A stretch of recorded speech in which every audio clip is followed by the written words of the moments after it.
One of the biggest problems in the world is ageism, which is the discrimination, ageist attitudes, myths about aging people that are not true, but they are believed to be true. Študij socialne gerontologije je študij prihodnosti, je zelo moderno organiziran, študenti se zabavamo, hkrati pa tudi kvalitetno učimo in zato je tudi ta okrogla miza polna neprecenljivih trenutkov in zelo pomembna za našo nadaljnjo kariero in poklic.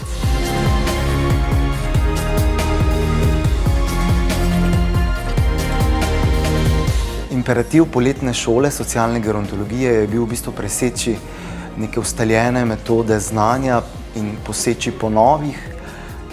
Pri tem nas je seveda vodila svetovna strokovnjakinja, profesor dr. Judith Bakay, tako da smo pod njenim mentorstvom in budnim očesom dobili vpogled v to večdimenzionalno problematiko, s katero se ukvarja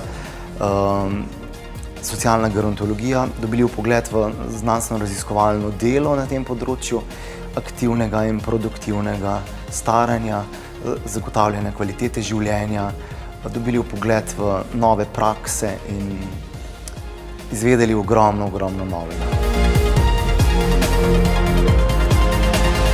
I'm a psychotherapist in private practice in Miami, and I do some work with some older adults. And some of that work is by telephone, teletherapy.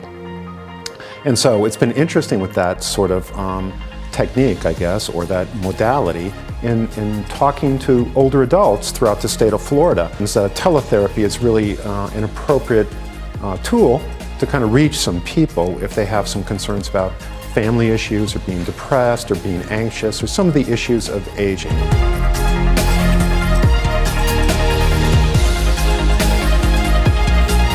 At the Department of Social Pedagogy and Andragogy. We are very interested in new area of social gerontology because in this meeting, in this event, we receive many information about how to support elderly in Slovenia and also in the USA.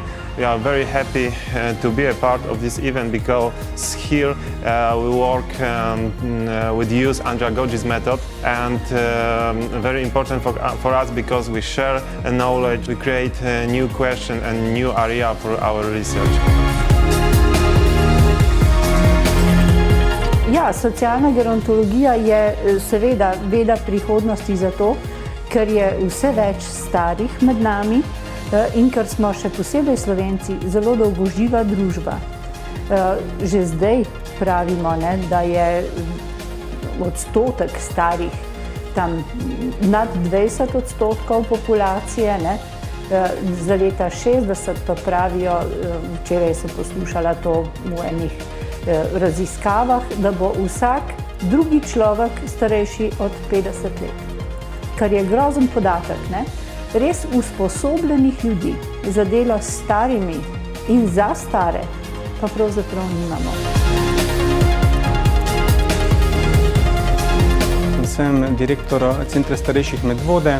Prispevek k tej šoli iz našega podjetja je bil video, katerega smo si ogledali, analizirali na pesem Despacito, ki prikazuje starejše ljudi v domu starejših, kako se zabavajo in česa vse so še zmožni.